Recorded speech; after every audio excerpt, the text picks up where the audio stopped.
Hello বন্ধুরা, very good morning. আজকে আমরা চলে এসেছি ওয়াইল্ড লাইফ রাঞ্চে।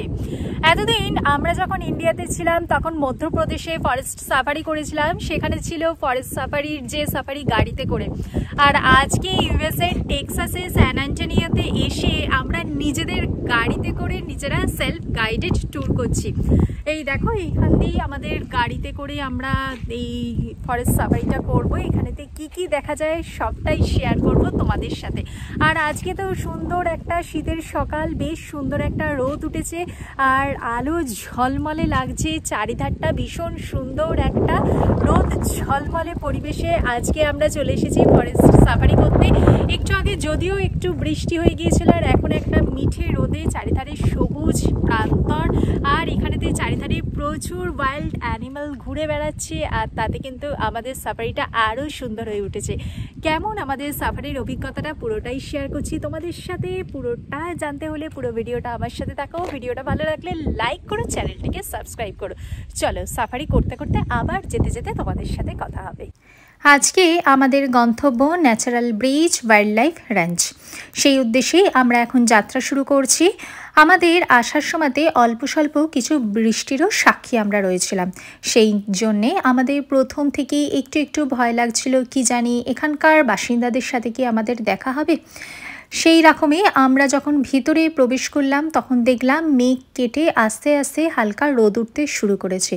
আর ভিতরে প্রবেশ করেই দেখলাম আমাদেরকে ওয়েলকাম জানাতে হাজির আফ্রিকার বাসিন্দারা।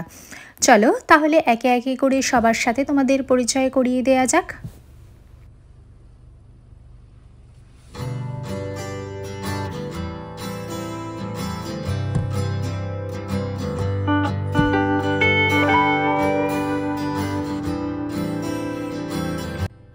এই রকম নিজেদের গাড়িতে এইভাবে সাফারির অভিজ্ঞতা আমাদের লাইফে এই প্রথম। আগে ইন্ডিয়াতে থাকাকালীন আমরা যে সমস্ত সাফারি করেছি সেখানেতে ফরেস্ট সাফারির গাড়িতে আমরা ট্যুরগুলো করেছি, কিন্তু এখানে নিজেদের গাড়িতে এই রকমভাবে সাফারি আমরা সত্যি আগে কখনো করিনি, যেখানেতে ফরেস্টের মধ্যে নিজেদের গাড়ির মধ্যে আমরা বসে রয়েছি এবং সমস্ত এখানকার বাসিন্দারা এসে আমাদের গাড়িতে টোকা মারছে, আমাদের হাত থেকে খাবার নিয়ে যাচ্ছে। সত্যি সেই অভিজ্ঞতাটা কিন্তু একদমই নতুন। আমরা বেশ উত্তেজনায় ফুটছিলাম কীরকম হবে আমাদের এই অভিজ্ঞতাটা। এই দেখো, এই রকমই আশপাশেতে সমস্ত রাস্তা করা আর গাড়িরা একে একে করে যাচ্ছে। তবে এখানেতে কিন্তু সবসময়তেই নির্দেশিকা মেনে আমাদেরকে গাড়ি চালাতে হয়েছে এবং সমস্ত নির্দেশিকা আমাদেরকে কিন্তু ফলো করতে হয়েছে। এখানকার নির্দেশিকা হচ্ছে কখনোই গাড়ি থেকে নামানো যাবে না, বা এখানকার যারা বাসিন্দা রয়েছে তাদেরকে ডিস্টার্ব করা যাবে না। এইখানেতে যখন আমরা টিকিট পারচেস করি তখন আমাদেরকে এখানকার বাসিন্দাদের দেওয়ার জন্যে খাবারও পারচেস করতে হয়েছিল, যদিও সেটা অপশনাল ছিল। সেই খাবারগুলো আমরা চাইলে এখানকার বাসিন্দাদের আমরা দিতে পারি, সেই সমস্ত কিছুই দেখাবো। এখন আমরা চলে এসেছি, দেখতেই পাচ্ছ সামনে রয়েছে বাঘ মামা, আর আমরা রয়েছি অবশ্যই গাড়ির মধ্যে। গাড়ি থেকে নামার কিন্তু এখানেতে একদমই নামা যাবে না, মানে গাড়ি থেকে নামা কিন্তু একদমই বারণ। আর সমস্তটাই আমরা গাড়ি থেকেই সমস্ত ফুটেজগুলো তোমাদের সাথে শেয়ার করছি। আর সমস্ত বাসিন্দারাও কিন্তু আমাদের গাড়ির কাছে চলে আসছিল এখানেতে। চলো তাহলে যেতে যেতে আবার তোমাদের সাথে কথা হবে।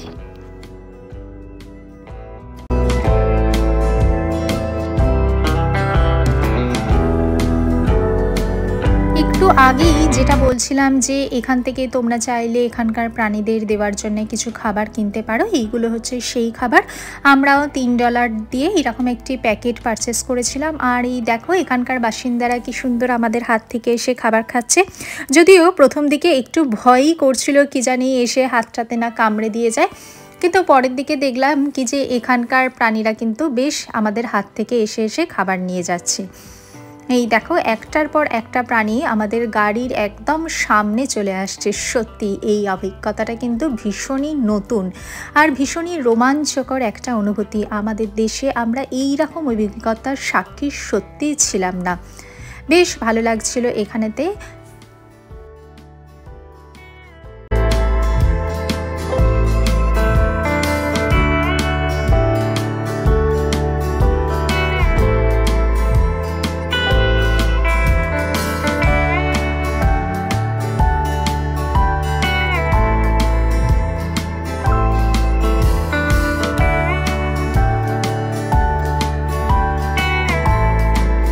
আমেরিকাতে এই রকম আরও অনেক র্যাঞ্চ রয়েছে যেখানে তোমরা নিজেদের গাড়িতে করে এরকম ফরেস্ট সাফারি করতে পারো।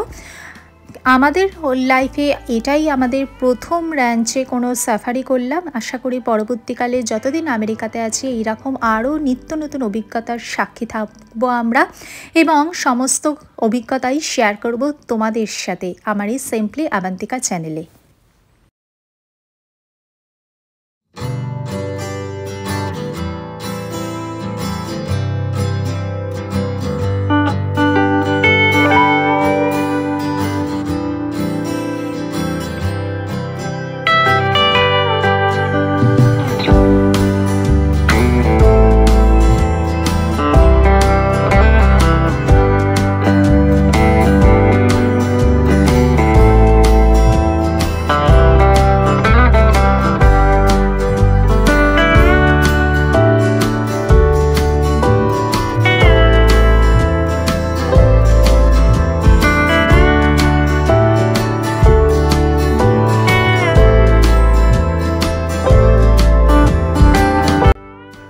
আমেরিকার মানুষজন কিন্তু এই সমস্ত প্রাণীদের একদমই ডিস্টার্ব করে না। তারা ভীষণ মাত্রায় কিন্তু ডিসিপ্লিনড, সমস্ত নির্দেশিকা কিন্তু তারা যথাযথভাবে পূরণ করে থাকে।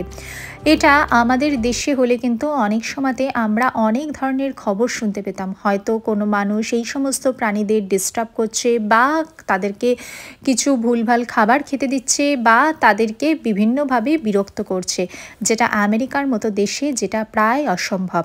এখানকার মানুষজনকে নির্দেশ দেওয়া হয়েছে তারা যেন গাড়ি থেকে না নামে, তারা যেন এখানকার প্রাণীদের ডিস্টার্ব না করে, তারা যেন ভুলভাল কোনো খাবার খেতে না দেয়।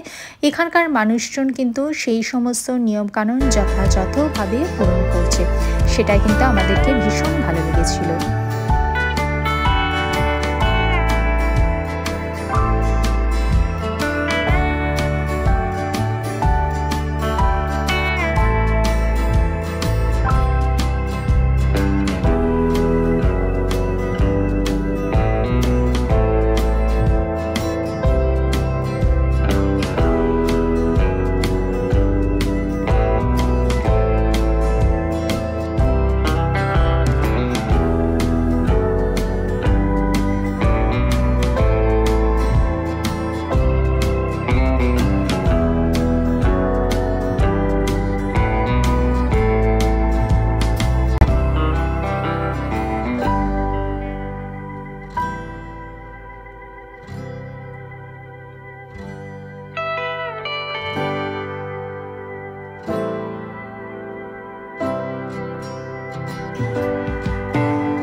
আজকে সকাল থেকেই হালকা বৃষ্টির পূর্বাভাস ছিল, কিন্তু আমাদের টাইম স্লট বেশ অনেক দিন আগেই অ্যাডভান্স বুক করা ছিল সকাল 10টার সময়। তাই আমরা একটু চিন্তিতও ছিলাম, কি জানি এখানেতে আসার পর কি কারোর সাথে আমাদের দেখা হবে, কিন্তু না, আমাদের কিন্তু চিন্তার কোনো কারণ হয়নি। কারণ ভিতরে প্রবেশ করতে না করতেই আমরা বেশ কিছু জায়গাতে আমরা থমকে দাঁড়াতে বাধ্য হয়েছি। আমাদের রাস্তা বন্ধ করে দাঁড়িয়ে পড়েছে এই সমস্ত বাসিন্দারা। এই দেখো জায়গায় জায়গায় এরা রাস্তা ক্রস করছে, আশপাশেতে দাঁড়িয়ে রয়েছে, এবং সেটা কিন্তু আমরা ভীষণভাবেই উপভোগ করেছি। আমাদের ক্যামেরার ফ্ল্যাশ তো সারাক্ষণ চলতেই ছিল, আর আমরা ব্যস্ত ছিলাম পুরো ভিডিও আর ফটোগ্রাফি করতে। আমরা কিন্তু আমাদের এই ট্রিপটা ভীষণভাবে এনজয় করেছিলাম। এই দেখো ভীষণ ভালো লাগছে, আশা করি তোমাদেরও ভীষণ ভালো লাগছে।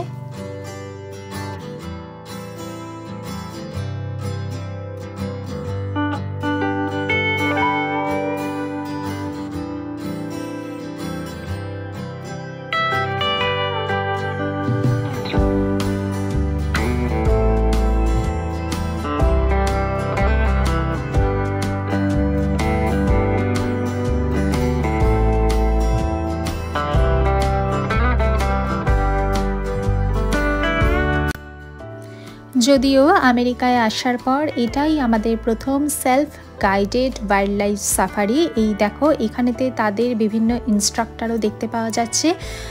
তবে এখানকার যারা ট্যুরিস্ট তারা কিন্তু কেউ গাড়ি থেকে নামেনি, সবাই কিন্তু এখানকার নির্দেশিকা ভীষণভাবে ফলো করছে।